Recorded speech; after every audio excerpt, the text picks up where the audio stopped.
উপজেলা প্রশাসন আপনারা জানেন 5ই আগস্ট পরবর্তীতে আমাদের উপজেলা প্রশাসন সকল রাজনীতিবিদ ব্যক্তিত্ব সকল সুধী সমাজকে নিয়ে কিন্তু কাজ করে যাচ্ছে সার্বিক আইন শৃঙ্খলা পরিস্থিতি স্বাভাবিক এবং সুন্দর রাখার জন্য এবং আপনাদের ব্যাপক কর্ডিয়ালিটি আমি আপনাদের কোঅপারেটিভ আমি পেয়েছি।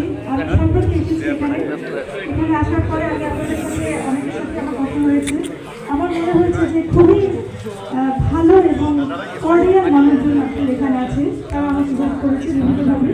আর আমি বিভিন্ন রাজনৈতিক ব্যক্তিবর্গের সাথে বসেছিলাম, আমি সাংবাদিক নেতৃবৃন্দের সাথে বসেছিলাম, তাদের মুখে শুনেছি। আপনারা জানেন যে ইনক্লুসিভ যে ডেভেলপমেন্ট, এই ডেভেলপমেন্টের জন্য সবার সহযোগিতা ছাড়া আসলে হয় না। আমাদের ডেভেলপমেন্ট হচ্ছে সাস্টেইনেবল ডেভেলপমেন্ট যদি আমরা হিসাব করি সেক্ষেত্রে কিন্তু আমাদের সবার সহযোগিতা দরকার। আর আপনারা জানেন এখন কিন্তু ওয়েলফেয়ার স্টেট, সেখানে আমাদের এই যে উপজেলা নির্বাহী অফিসারের কিন্তু দরজা সবার জন্য খোলা, সবাই আসতে পারে। আগে একটা ছিল আপনারা জানেন মন্ত্রিপরিষদ বিভাগ করে দিয়েছিল যে বুধবার হবে শুধু গণশুনানি, দ্যাট মিনস উপজেলা নির্বাহী অফিসার শুধু বুধবার কথা শুনবে, কিন্তু আসলে তা না। আপনারা অনেকেই জানেন যে বুধবার না, আমি যখনই অফিসে থাকি আমি সবার কথাই শুনি, আমি চেষ্টা করি আমার পক্ষ থেকে সমাধান দেওয়ার জন্য।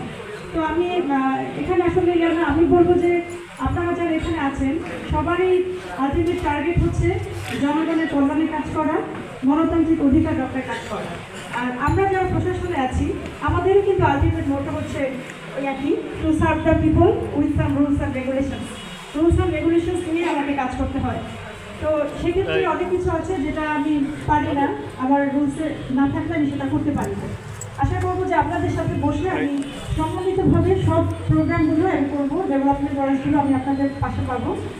আর আরেকটা বিষয় আমার আমাদের রংপুরশ্রী ইউনিয়নের কৃষক দলের আপনি কিছু বিষয় উপস্থাপন করেছেন। আমি শুনেছি, যেহেতু আমি সম্প্রতি এসেছি অনেক বিষয় আমার আসলে নলেজে নাই এখন, তারপরেও আমি আশা করবো যে আপনি আপনার কাগজপত্র বা ডকুমেন্টস সহ আমার কাছে আসবেন, ইনশাআল্লাহ আমি একটা খুব ভালো সমাধান দেওয়ার চেষ্টা করবো।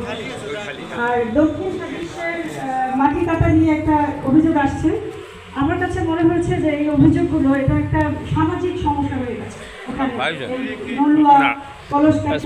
ফরিদপুরের ইউনিয়নগুলোতে। তো আশা করি যে আমি এটা খুব ভালো একটা অ্যাকশনে যাব, আর আপনাদের সবার আমি সহযোগিতা চাই এক্ষেত্রে।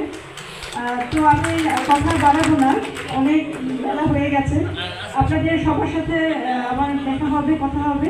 আমি আবারও সবার প্রতি অশেষ কৃতজ্ঞতা এবং ধন্যবাদ জানিয়ে শেষ করছি। ধন্যবাদ সবাইকে। আসসালাম।